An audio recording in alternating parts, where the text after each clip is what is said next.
Hampa kalau nak tengok badak, paling dekat lah hampa boleh pergi dekat Zoo Taiping. Paling jauh pun Zoo Negara. Tapi kat Penang pun ada juga hampa boleh tengok badak. Tapi ni versi lain. Badak yang angka masukkan tu adalah sejenis manisan tradisional. Okey, dalam dia ni ada kelapa parut yang dimasak dengan gula Melaka, gula merah. Jadi kita makan dulu. Santan dia ni pun pekat tu. Dia punya tekstur dia tu kenyal ataupun chewy, tapi lembut lah. Orang tak nak gigi boleh makan.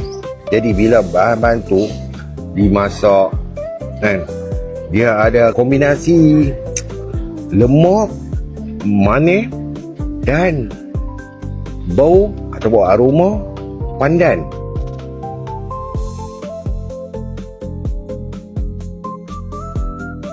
Manisan ni apa boleh makan waktu pagi, tengah hari, petang ataupun malam, anytime. Berbaloi dengan harga RM8 per ubang.